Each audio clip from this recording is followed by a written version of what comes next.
Spend some time away.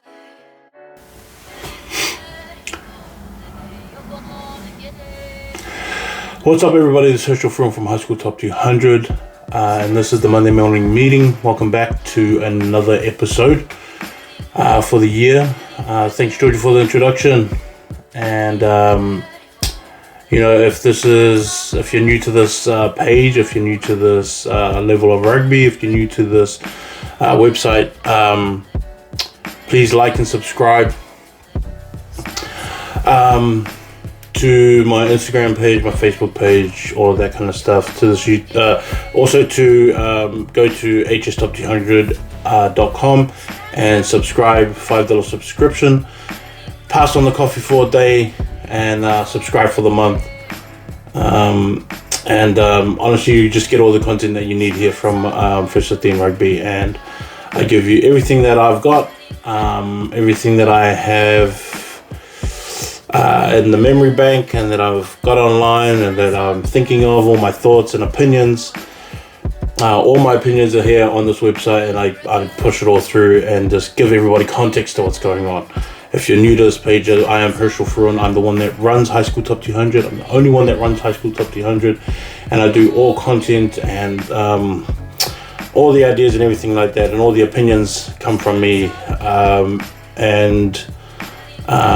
I do it willingly and lovingly, and hopefully with more support, I can also give more that I have to you guys, and all the other ideas that I have in my mind, because there's a bunch of stuff that I have in my mind that I just don't have funding to do. That's pretty much what it is. I don't have the backing, because this is all funded by myself, and so and by you, the fans, by subscribing and following. So that's why I do this, and I'm able to do this from week in, week out. I want to talk about a few things today, as well as we'll go through the scores. There are some other thoughts that I have that I haven't quite thought through a lot to sort of finalize what they are and what I've actually believe and come to, but I'll share with everyone anyway. Like it'll eventually come out. But we'll just cover all the scores over this weekend and over this week, and then we'll get into some rankings, because I think there's going to be some big changes in the rankings too. But the one, because I attended my first girls' First 15 rugby game.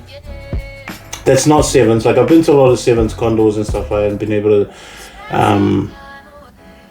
see all the talent that we have, and that's not a new thing to me. Like, I've always known that we've had a lot of talented girls out there that play rugby, and I've always voiced that because of the strong touch culture and tag culture that we have here in New Zealand.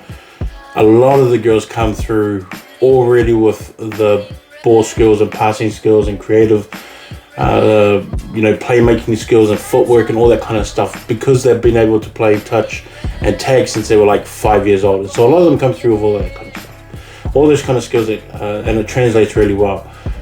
And then we get to see it in condors and Condor Sevens, and also the World Sevens that's put on here in New Zealand as well. But seeing 15s was different. With sevens, like you pick your best like 12 players or so, pretty much from your first 15 girls that you have, and you come up with the best players. You come up with the best, most coordinated players, your fastest players, all that kind of stuff that comes into it. With 15s, it's a bit different, because you do have some girls, like all of them have experience playing rugby, and then you've got another different level of separation from those knowing what they're doing and those that don't know what they're doing, in terms of the game, the structure, the game plan, things like that. And so like, I noticed some girls were quicker to react to rucks than others were. I noticed that some girls were recognized a lot more urgency when it came to breakdowns, when it came to tackle ball, when it came to things like dropping back into their pods. Some girls didn't know where to drop back into. Other girls did. There was a bit of, I noticed a bit of confusion when it came to making the right play in terms of kicking the ball, whereas some would get caught in the setup of kicking the ball, and rather than being the person that actually kicks the ball. And that wasn't because the girl who needed to kick the ball, who was their kicker, it wasn't that she didn't know, it was that the other girls around her didn't know that she needed one more runner, she needed one more ruck just to set herself up properly so that she could actually make the sideline. And like, you know, we can't expect girls to have these big massive boots on them, these big kicks on them sometimes, because like, they're just not the same. It's the power level is just not the same from having a girl kick the ball to having a boy kick the ball and having it going the same distance that you would expect a boy to do. The girl's just not going to make it. So some of the girls knew that they were out of their range and that the angle wasn't right for them and they needed just one more ruck. And then some girls were just thinking, no, yeah, we're going to kick it. And other girls recognized, oh, we have a kicker, she can't kick it from that far, we're a bit too far out, we need to get her closer. And then other girls just weren't clued up on that kind of stuff. And so like when I was watching the game, and I kind of went back on the footage that I had as well, and just watching how each girl moves and sort of watching their expressions on their faces of like kind of like looking around, wondering like, should I be here or should I be here? I remember in training I was like in this position, I was over here, and then some of them were just automatic. They'll get up, run back, or they'll get up, they'll look, they'll see that there's like 3 girls there, so they'll get into position somewhere else, and then they were the ones that you didn't really have to worry about. But what I was so impressed with was that the girls that really did know how to play, it's like they also study the game of rugby, and they also understand what is needed of them in their role, and they knew how to go about it. And for 15s, it's so impressive to see that we have girls like that have that kind of knowledge, because I mean, condos is so much more fast flowing, and you get a lot more opportunities to have breaks down the field and, you know, open play, things like that. And so you can kind of get away with the fact that it's just like, oh, we don't really know, you know, much about working in the rucks or like working over rucks. Like there was one point where Hamilton girls knew the situation and they knew they had more numbers, they were close by, and then they just blew Rotorua girls off their ball, and all staying on their feet. They didn't, you know, girls didn't go down to the ground or anything like that, knowing that they could win the ruck. With the other Rotorua girls is that few of them recognized the urgency of it and they went in to try and save their own ball, and then the other girls kind of stood back going, oh no, those girls went in there, I don't think I should have to be. It was like, instead of noticing that, oh, we could lose this position if I don't go in. And sometimes girls aren't the only ones that think like that. I've seen some guys in first team rugby also do the same thing, where they're so settled on the plan that they're like, oh no, they're alright, they should be able to do it. It's like, well, clearly not, because they're already getting pushed back now. You should hurry up and make that decision to go, okay, those guys aren't strong enough, let's just win our position, we'll set back up, and then we'll jump back into our pods that we're supposed to be in. All those kind of things that happen. But the girls one was really good. And so like I was like, I've talked about it before, where like our girls Chiefs competition, I think it's Manawa, I think that's what it's called. They're going pretty well with like Topo and the two Sacred Hearts from Hamilton and New Plymouth girls, Hamilton girls, Rotorua, Tauranga girls. Am I missing one? I think that might be it. Or because they have Hamilton girls second 15 in there as well. I think maybe. But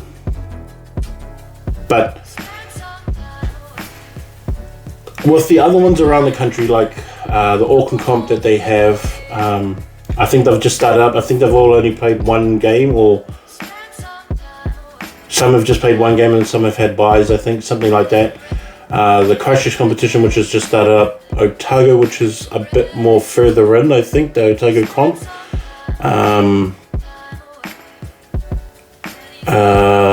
The other one, like the one down in Wellington, which I don't kind of get. Like, even when I went and looked at it, they had a Premier 2 and 3, but they didn't show Premier 1 teams. I must have been looking at it wrong, but they don't have a competition like that. Maybe I'm looking at the wrong competition, but I didn't see those ones there. So, like, I was wondering, and I've always thought they're like, and wondered how hard it would be to set up Super 8 girls, and if it's already in the talks or whatever, but I feel like they should set something up like that. I mean, like, already now, you know, obviously we already have Tauranga girls, Rotorua girls, Hamilton girls, and New Plymouth girls already playing in our Chiefs Manawa one, which is great. But I've always kind of thought, what's Napier girls and Hastings girls doing? I know Palmy girls play as well. And I know Gisborne girls has got a team too, but you know, what competitions do they play in? And the way that the success that the Super 8 boys have had for so many years now, I would have thought that the girls would have had the same kind of concept, you know, also start up, you know, with having like netball, hockey, you know, like table tennis, badminton, soccer, volleyball, things like that, that, you know, the girls play as well, but maybe add in rugby too. But they don't really have anything like that, as far as I know. And like, I haven't like had like a real deep dive into it at all in any way, but I have not noticed a lot of school exchanges. I'm not saying that they don't have it, but I haven't noticed it. I've seen schools go and play other schools in sports, but not like these big exchanges like boys have. Like I'm looking at like, what if the Super 8 was to be able to get a competition together and be able to play in a competition like that? It definitely will benefit it, but you know, will those schools be willing to come to an agreement like that, like the boys have? And like how much that would grow the sport, the rugby, especially for those Super 8 schools. And I'm not saying that to leave out, you know, like Sacred Heart, Hamilton and New Plymouth, and also Taupo, because I know that there are other schools within the region as well, especially with like having the concept of combined schools, also be able to do that in girls competition too, and be able to spark that one up as well, and just be able to maybe fast track a lot of these talented girls into what is already such a fast growing sport in New Zealand, even after like our women winning the World Cup. Like, I kind of thought that we were not prepared properly. Like, there wasn't a big light shone on the fact that we have young talent coming up, that we have competitions that go on during schools, that we have rep players that can play. I mean, if you look at like in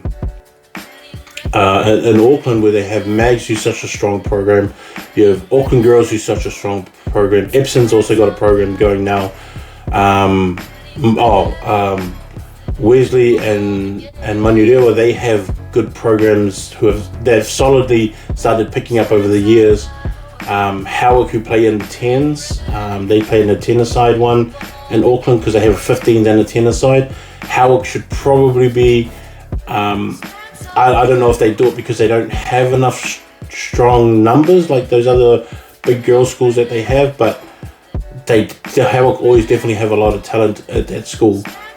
But I was thinking like, and I've written about it before, that they should have, or should start, or girls' schools should start getting in contact with each other and looking at maybe holding quad tournaments against each other and getting that tradition of playing against other schools in other parts of the country, strong schoolgirls in other parts of the country as well. So I follow Manukura a lot, where they're in Palmy where they play fielding, and that's really their only kind of competition. And then they play in St. Mary's as well down in Wellington, and St. Mary's in Wellington is kind of the same as well, where they just play Sacred Heart girls. They're in, I think it's in Lower Hutt. I think that Sacred Heart girls is there in Lower Hutt. I think Wellington girls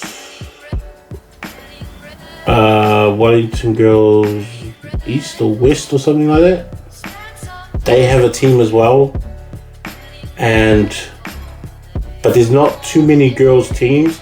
And the Premier 2 and the Premier 3, they have like competitions of like 7 teams in each, but they're not very good. They're just building right now, so you can't really put them, in a table with St. Mary's, who have a really, really good side, because they're just going to dominate them, and then it's just going to be an unfair game. It probably won't even be fun. Like I've noticed that when it gets to those 60-70 marks, it doesn't become that fun anymore. And I feel like if St. Mary's was to do that, they would be in those kind of situations where they're like, this was good for about 25 minutes, and then this is like, we're just going to coast through this next one and whatever. But I feel like if principals got on the phone to each other, chuck a couple of emails back and forth, and sort out some schools, I would like to see Mags play Christchurch girls, and like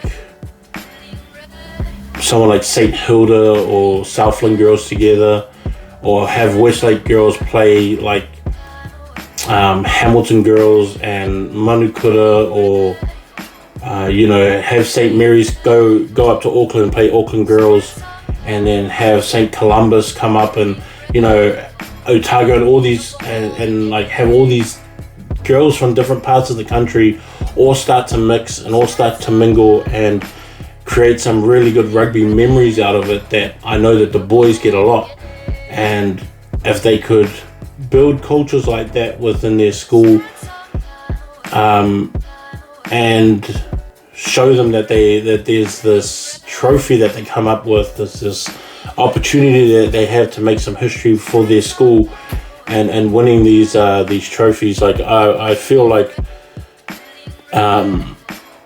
it would add to a lot. It would add a lot to the girls' game, and just establishing like this culture that they have in the boys, but the girls' version of it that's their own, and to have these new names of schools coming out. I think a lot of people wouldn't know what St. Paul's Collegiate is, or that a lot of people wouldn't know what Whanganui is, or Francis Douglas is, or like no one would know what Scots College is if you didn't really say anything about it and go back and forth. John McGlashan was the one last year that nobody knew. If you didn't really follow my page, you wouldn't really know who they were. I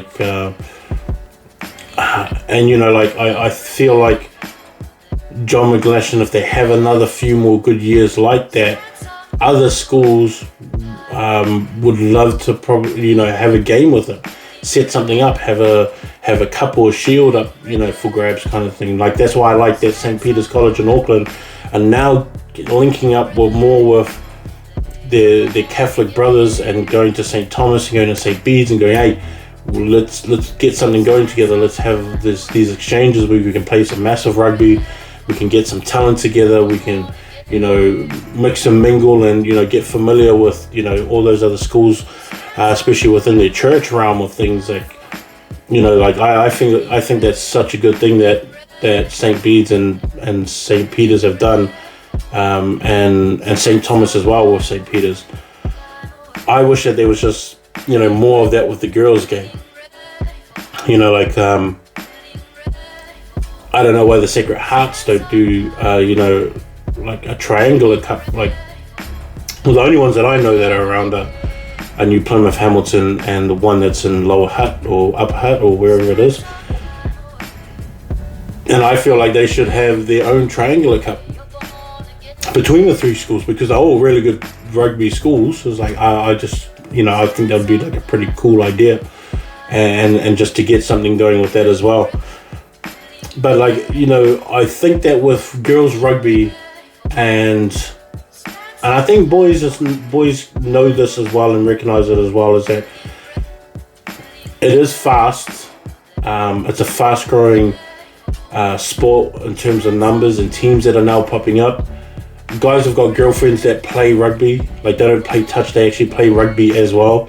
And I know that there's guys that have girlfriends and they all train together. Like, they all, they go out and they work on their kicks and their passes and, things like that, footwork, and it's become like that kind of thing as well. And so I feel like there's going to be more of that in the future. And I think that rugby community is becoming a different shape, and it's growing into and morphing into something that's better, and that's something that's more it's brought in just this other community with heaps of women and heaps of girls coming over and starting to play rugby and playing it the same way that we see it on TV, and it really is getting to that point. And just seeing those girls from Rotorua and Hamilton, I don't think it's that far away. They're going to have the same problems where they're going to need good coaches, and they're going to need guys who are coaches and that want to be coaches to coach these girls' teams. I kind of feel like gone are the days where you get someone's dad to come in, or someone's dad puts up his hand because he just has to. He wants to see their kid play, and so he just goes, oh yeah, I'll just do it. I've played a little bit of rugby. I'm just going to do what I know. He brings in some mates. I think that we've got to be past that point where we've got to get more guys that are actually faculty that are rugby coaches as well, and makes a really good mix in just the way that those things link together. But I'll write more on that, because I feel like there's something there, and if I can try and get it going and sparking something in the minds of some of these principals, it'd be pretty cool to see it actually grow and develop as well. The other thing I think, that I wanted to talk about too, is like I was at the game. Oh, sorry, I'm going to mention too. On Tuesday, because I know that there's a girls' game on Tuesday down in Taupo. It's Taupo Nui Aotea playing, I think they said Tauranga girls, so I might be going along to that one too. And if Monday's kind of a bad day because my girls have got stuff on, but if I can find a Monday, and then I'll go up to Auckland and I'll try and pick a game up in Auckland that I can go to as well, because I know that the girls up there playing on Mondays, Mondays I think it is. And so I want to try and make it more to these girls' games, try and study it a bit more and study some of the girls that are out there that are playing, and they'll might be playing next year too, because I've always talked about having like a top 200 for girls anyway. I was watching the Hamilton boys game, and the game against Palmy boys, and this is the Palmy I thought was one of the teams that was going to push them, because they had been playing so good, before this week. I thought that they had a really good preseason, which they had a bit of up and downs in the preseason, but they also, I thought that they really showed up when it came down to being to the start of sort of this season, and Palmy were able to get some really strong games in there. Even though they dropped one to Silverstream, that game was just won by a kick, so they were definitely in that game. And the ranking would be way different if it was, if they had won that game, and they would have pushed themselves up a lot more. They beat Hastings, which was another good one last week, and I thought that I'll be able to do another. I thought they'll be able to push again this week. I didn't know if they were going to win, but I thought that they'll be able to keep Hamilton down and respectable. And it started great in the first half, but I kind of felt that Hamilton boys with this game gave themselves a bit more distance from the rest of the Super 8. Because what I've seen from Rotorua boys, what I've seen from Napier boys and Hastings boys, and now New Plymouth losing, I know what Tauranga can do too, and I kind of have the feeling that Tauranga have a better shot at beating Hamilton boys than Rotorua does, or that even Hastings does. And with that Palmy game, because Palmy is such a Palmy to me is built around Eli Oden-Ryan, Tom Ilson-Park, Liam O'Connor, and then Tane Harvey. Those four guys to me are who that team is based around. And even if I was to pick a Super 8 All-Star team, those four would probably be in it.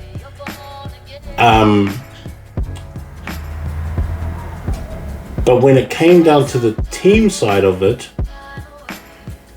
it didn't seem to work. They stood out by themselves. Like Eli had a massive game on Saturday. So did Tom. Liam showed up. Harvey defended. His defense was solid. And then you hear guys like Ryder and them have like really good games. Ollie also had a really good game too. I'm not talking about Ollie Mathis, but Ollie Burham from Palmy. Five of them, because Logan Wallace would be the other one in the front row. He'll be the other one that would be the other guy that this team is probably based around. And having Logan Wallace, Eli Oden-Ryan, and then Jacob Booth as that front row, I see as probably one of the best front rows that we have in the Super 8, probably along with Hastings front row, because I think Hastings front row is one of the best ones too.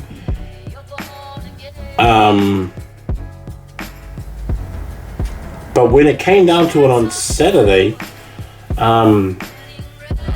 those year 12 props from Hamilton,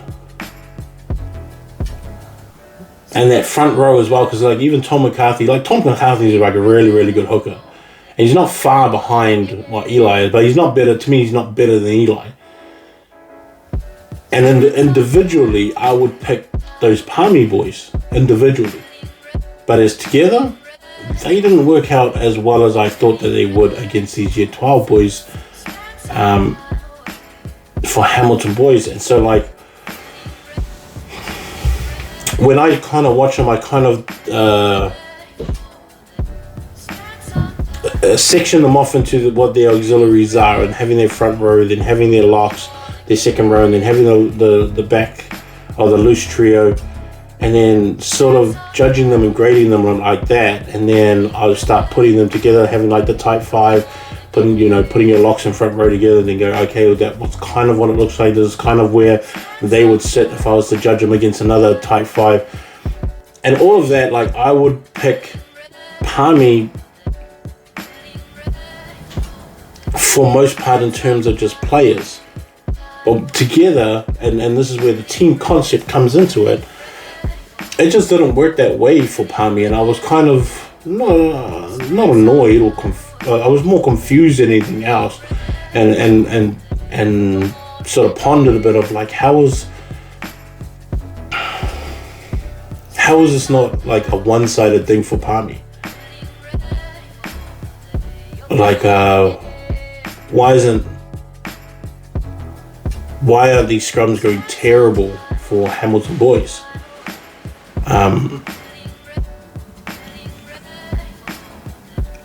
And I just looked at the way that Hamilton boys structure everything that they have and the way that they do stuff.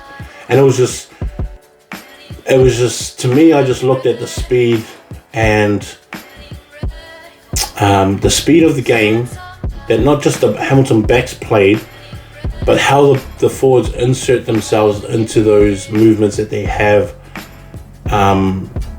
with the backs, and then having props run with the backs and running off the backs, and having these big massive storming runs backed up by fast clean outs and quick recycled ball, and then just through the hands, and then they just beat every team with ball speed and outside running, and every player is lined outside their defender, and then as they go they just make all these little meters up with each single pass, and then there's just this open wide space on the outside, and if you're fast enough you can catch up to the Hamilton boys guys and bring them down. If you're not, then that's 5 points, maybe 7 depending on where they score. But it's not, and then it really is a team effort, and not many teams this year. Like I said, I actually more convinced at the fact that Hamilton boys is not going to lose. Just like what Sacred Heart, like I haven't seen the full Sacred Heart game. I've seen the big highlights that they have. So I've seen like a 20-minute highlight thing of the game with Sacred Heart, and also the way that they play is the same way that kind of Hamilton plays, just without the speed, but with so much support that they have. The Sacred Heart boys just support and support and support. Do things in doubles and triples. Do things. No one's a single player. Like no one is a single player. Like these guys know that if I go by myself, I'm not winning this battle. But if I go with my mate, like we're gonna flip and do some damage, and that's kind of the way that I see Sacred playing. And they do it in a different way. It's the same thing with Westlake boys, and I think this is the reason why I see these huge similarities between the three of them, because none of these teams play individual players. They play all as teams. If you look at Westlake, if you line up Westlake boys team next to a Sacred Heart and a Hamilton boys, you're gonna ask why Westlake boys can keep up with these other two teams. And I am starting to be more convinced at the fact that I don't even know if Sacred Heart is actually better than Westlake boys, or if Hamilton boys, even though they beat them in the preseason, if they played again, if Hamilton would win again. Because Westlake boys also play that same kind of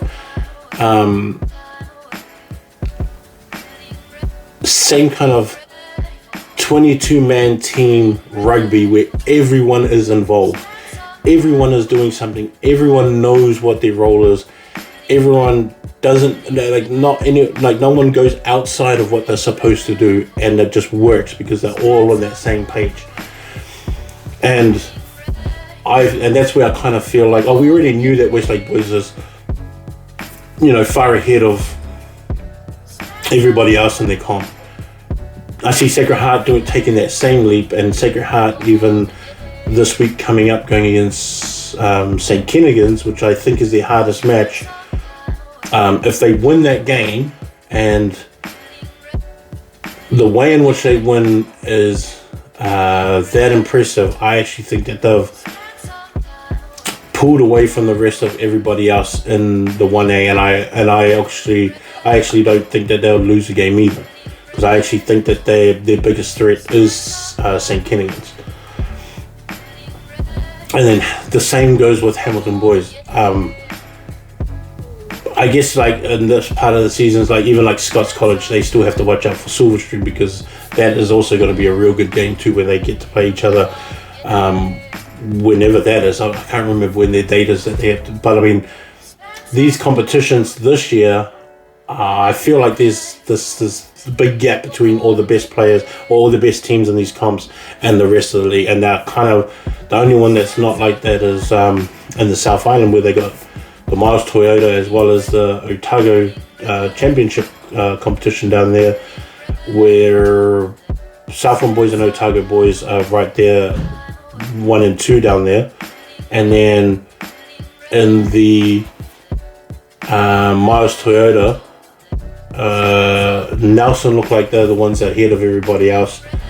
I don't see anyone beating Nelson College either, because I've already played Christchurch and they beat them by 4. I think it was 14-10, I think the score was. And I'm getting convinced that that's going to be the finals as well. If it works out all that way, that's going to be the same final for that Miles Toyota. It's going to be at home in Nelson. It's going to be Nelson versus Christchurch boys, and whoever wins that, I bet, would be playing Otago boys, who I think is the strongest team down there in the Otago comp. But we're just coming up with these, just starting to see all the teams sort of step out of each other and step away from the rest of the group and going, well, this is where the cutoff is for everybody else. If you can't reach this standard, you're not making it to this playoff. Or even if you do make it, you're just grinding and you're just going to get there. And once you come in here, we're just going to blow you out. I think Hamilton boys right now, Hamilton, Sacred Heart, and Westlake boys, a few steps ahead. Sacred Heart's biggest threat will be this Saturday. We still have to wait for Scots College and Silverstream, because that would be like another one. And the only one, and the only competition, I guess, that's really tight, and which is probably the most exciting competition to watch, is going to be the CNI, because Whanganui is out ahead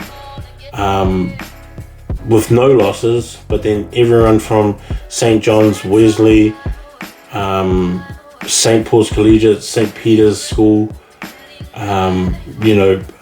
what's their name, even Francis Douglas, like all these guys have all got 1 and 2 losses, and I'm not convinced that Whanganui Collegiate won't lose a game too. I actually think that their first game, if you watch their first game against St. John's, they should have lost, and they scored right in the last minute when St. John's pretty much thought, oh, this game's going to finish, and they just went to sleep. And then Whanganui ended up scoring right at the end, and then the game was finished and they lost the game. And like, just those mental things is kind of the other thing that, like a lot of schoolboys struggle with sometimes. But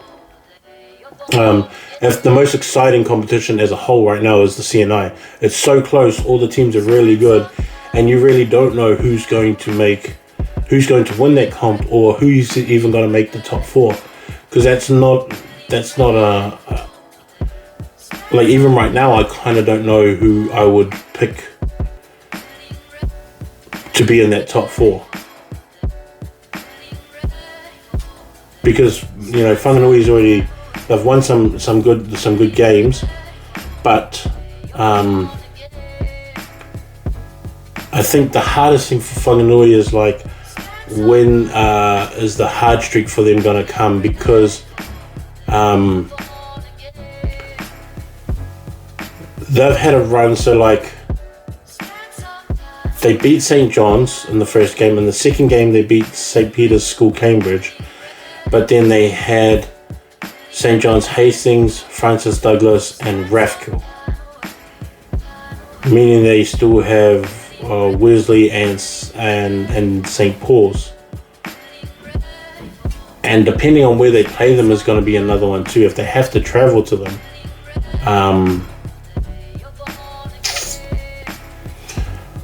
Those trips could be really bad for them too. I think those trips could be really bad for them too. because if they have to travel both for both St. Paul's Collegiate and for Wesley, maybe those long trips might get to them a bit. But I mean, yeah, I could see them losing both of those games. I can see them losing both of those games. It's not like a given that, like, no, they've got them. They'll be all right. I think it's going to be a hard slog for both of those games. But Whanganui right now is by far the standout with just no losses, and then playing St. Peter's School early, like within the second week, was maybe a bit of a blessing, because St. Peter's drew against Wesley College and then St. Peter's beat St. Paul's Collegiate. Lost to St. John's, and so the way that balances out when you're looking at the table is that they've got to try and win some games. They've got to try and get some streaks going on, and so it's going to be interesting to see how that works out. And the same thing is with St. Paul's Collegiate and Wesley, is that they've all had losses and they need to get some of these wins together, and you've got to win the easiest games, and then you've got to pick out some ones that you think that you might not be able to win, and you just pull something off. And both of those teams will probably be aiming at Whanganui Collegiate and going, oh yeah, we'll aim for those games. We'll aim for that game there.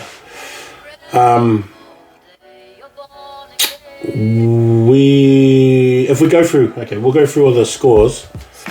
I didn't think I was going to talk that long on those, but Timaru boys just had a hard freaking week, and it's not getting any easier with 3 games in 10 days, and Nelson just coming off their 3 games in 10 days.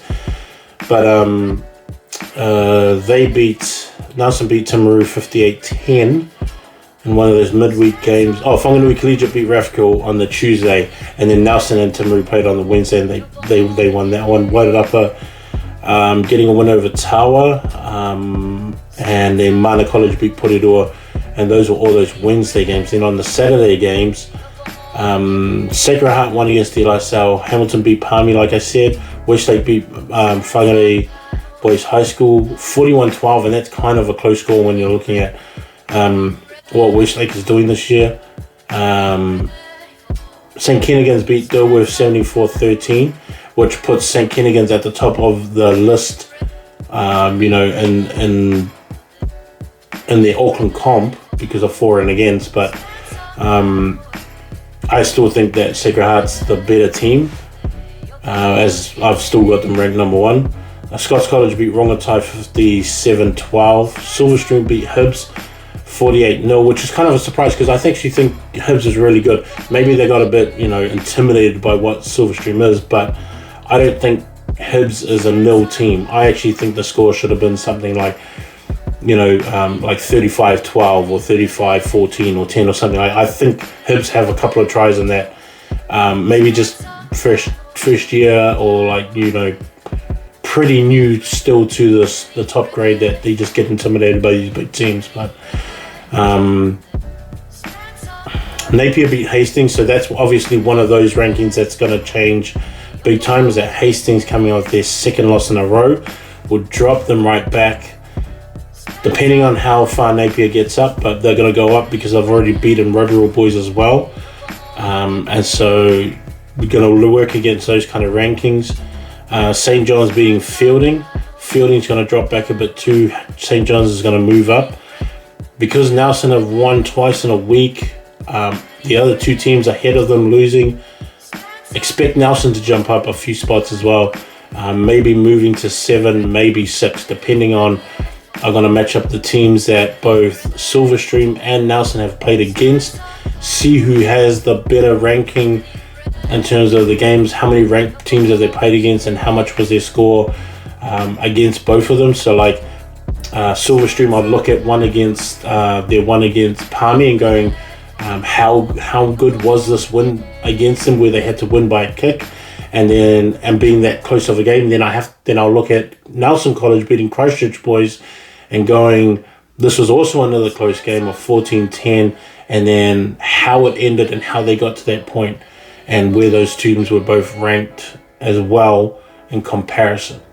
And so like I'll look at stuff like that to decide who moves up or who goes first or who drops back and all that kind of stuff too. And so I'll be having a look at that. Christchurch boys also won, beating Shirley. Tauranga boys had a big win over there in Palmy at the Gully against New Plymouth boys. Otago boys high 21-5 against Wakatipu High School. I do understand. I do understand that. It looks really crazy that 21-5 is that scoreline, but I do understand why, and I do understand the games that they've gone through over the last few weeks, and boys getting that rest, and I'd imagine that roster's a bit different too. I'll have a look into it though, because if they still had their normal team and they came 21-5 against Wakatipu, that should not be the score, and then I'd really be asking questions. I'll have a watch of that soon when it comes up, and I want to see how all of that went down. But Southland still, maintaining their spot against Waitaki boys. Kelston winning 47-3 against Tangaroa College. Rotorua boys beating Gizzy boys. St. Peter's winning against St. Paul's. St. Peter's College, which is winning against St. Paul's College in Auckland. Then St. Peter's School Cambridge beating Francis Douglas 36-17. St. Paul's Collegiate winning 45-5 against St. John's Hastings. St. Thomas, which was a really good win, 29-10 over Marlborough. I'm trying to get the footage to that game because I really want to watch that game. And Mags beating Liston 22-17. I think I have Liston wrong, and I think they're a legitimate team. And what they've been doing at that program by picking all these young boys, I think it's really starting to pay off.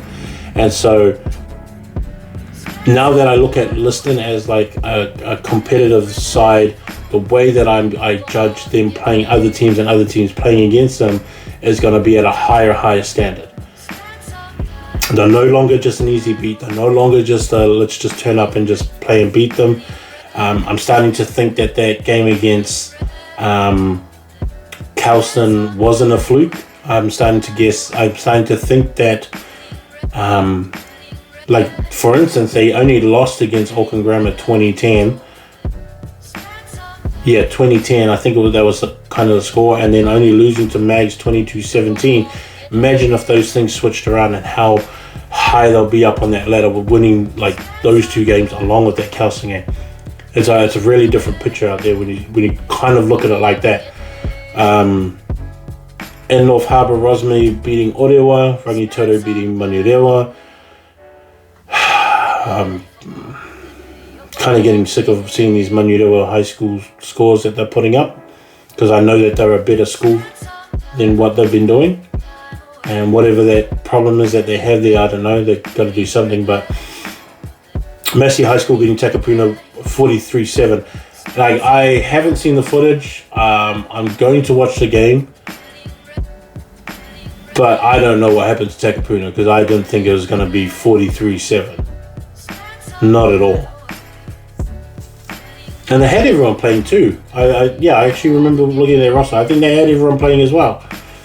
So I don't know why that. I don't know. I'll wait until I have a look at that footage. But just to finish off in North Harbour, Birkenhead beat. I'm guessing that's Rangitoto second 15. Kaipara went down to Westlake boys second 15. Mahurangi beat Long Bay 21-5. Northcote beat Westlake boys third 15, 35-24. Auckland Grammar beat Kings 40-23. Takapuna beat Pakiranga 41-15. McLean's lost to Howard 20-10, and Howard is still on that run. Botany Downs got 85 points playing basketball against Onehunga's 5.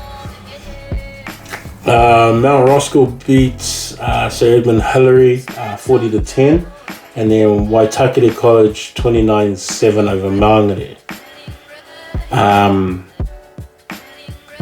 Rosehill, this is down in county, so Rosehill beating Papakura 24-12. and from what I hear, it was like a really, really good game. If there was footage, I hope someone would send it to me because I actually want to watch that game. Waiku winning, beating Alfriston 29-0, and Tuaka still winning 49-5 over Papakura, second 15. Wesley College third 15 beat Hauraki Plains 24-3, and the Waikato. I was not told, like the plan was that I was going to watch St. John's versus Wesley, and then after that game at 1:30 was supposed to be Pukekohe playing St. John's second 15. I did not see that there was a time change or anything like that. Not that like people knew that I was going to come to that game, but I never knew that there was a time change for that game. And so when I got to the grounds at St. John's, and then I saw them playing, I was thinking, oh, that must be like the under 15s or something like that. And then as I got closer, I was thinking, oh no, that's their first 15. So I missed the whole game, and I got there for like the last 15 minutes of that game. And I am going to say, because it doesn't change the outcome of the score, Pukekohe being 12-0. Now that guy scored in the corner for St. John's. And that touchy was not on that side, and that touchy from Pukekohe was not standing on that sideline. He was standing inside with all the other all the other Pukekohe boys that were in the in goal. He was standing there like as like an audience, a view, like he was watching the game. And then it wasn't until I think it was Siua that went over for the try, and then that guy pops out and puts his flag up and goes, no, yeah, he stepped out. I was like, and I was standing on the side, right near the sideline. I was thinking to myself, bro, you couldn't even see where the line was. It's like, he scored that try. He scored that try, and he was like, no, I saw it with my own eyes. I was like, yeah, cut it up, bro. You were there and you didn't see it. It's like, he scored that try, he didn't even step out. It wouldn't have changed the game because it would have been something like 12-7 or 12-5, depending if he got the kick or not. But that game was pretty physical, and to the point where I didn't even think that they should have shook hands at the end of the game because it was like that close to getting into a fist fight. And I would have been a bit wary on like how that would have went if they actually tried to shake hands and whatever. Matamata beat Te Aomuru 33-18 in their match, and this is still in the Waikato. Putararu beat St. John's Development 15. Tikuiti High School beat Hamilton Boys Senior White Team. St. Paul's Collegiate Gold, I think, which is their second 15 or their third 15, beat Rototuna High School 60-10, and Morrisville beat the second 15 from St. Peter's School, Cambridge. Tokoroa won 60-0. Whakatane had a really good win over Papamoa. Mount Maunganui College beat Te Taumata. This is down in the Bay of Plenty, sorry. Taupo Nui Aotearoa losing to Western Heights was not what I thought was going to happen. And Taupo shouldn't have lost that game. I hope to get some footage of that, but I thought this was pretty much a no-brainer for Taupo, and they were just going to... Or maybe that's what it was. Maybe they went in too confident thinking that, yeah, we should win this easy, and then 22-19 happens. Otumotai loses to Tauranga Boys Senior White. Katikati lose to Tauranga Boys Senior Blue. Te Puki win over Mount Maunganui second 15, and then try to beat Rotorua Boys third 15.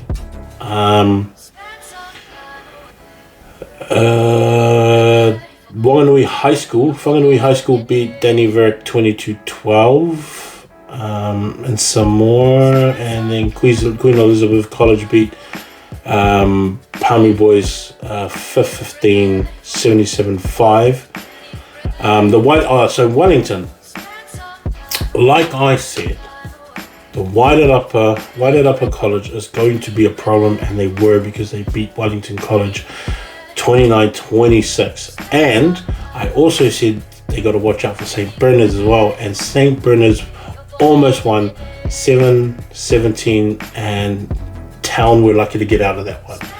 From the people that I spoke to that were at that game, they said that Town were actually really lucky that St. Bernard's made some crucial mistakes that were their own, that they could have avoided, but if they had another game, it could go either way as well. So St. Bernard's is getting somewhere. Whited Up is obviously there because they're always there one way or another every year or so. But I actually think that we might see a different top four than what we're used to down in Wellington. Prem 2 Hutt Valley High School just lost out to Wellington College 2nd 15. Silverstream 2nd 15 beat Aotea College. Town 2nd 15 beat Nainai College. Bishop Viard had a massive win over Newlands College, 63-34, and then Paraparaumu beat Porirua College 56-7, which is I didn't think that would be the scoreline. That one's way out there. I didn't think it would be anything like that. St. Bede's beat Christ College 18-13. I don't know if there'll be enough for them to get back into the top 25 as of now, but I mean, that's something I'm still thinking about. In the Miles 200 Championship, which is the second Division 1, Waimea Combined beat Aoraki Combined 45-21. Mid Canterbury Combined beat Kashmir Combined 71-3, and St. Bede 2nd 15 beats Horomaka Combined 36-3, and then Rangiroa beat Christ College 2nd 15 31-10. In Otago Comp, South Otago beat Mount Aspiring 24-12, which I heard was a pretty mean game. Otago boys bounced back and they gave, they beat Tyree 50-12, Tyree College. Another really good game was Dunstan and St. Kevin's. St. Kevin's winning 34-29, and then King's High School beating John McGlish 33-22, which is a game that I hopefully can watch. If someone can send me that game, or get me in touch with someone that can send me the game. It's been a really good week for First 15 as always, and I've always loved every week of about doing this and being able to go out there and support the players, as well as be able to report on them and then relay that message back to everybody else and show and talk about and show that we have all this talent here in New Zealand coming up. That is me for this Monday morning meeting. Everybody, lift yourselves again another level for this week coming up. Whatever you're at now, push for the next one. Make sure you leave everything out there on the field and play for that crest on your chest and for that school and the colours that you put on every Saturday. I love seeing how much pride a lot of guys have in that jersey and for the school that they attend, and admire how much you guys work on your craft to be better players and be better people as well. But it's just cool to do, and I'm so grateful and honoured and humbled to be able to even just have this passion for this level to help you guys out and talk about you guys so much. Love you guys all. Later, Bolt.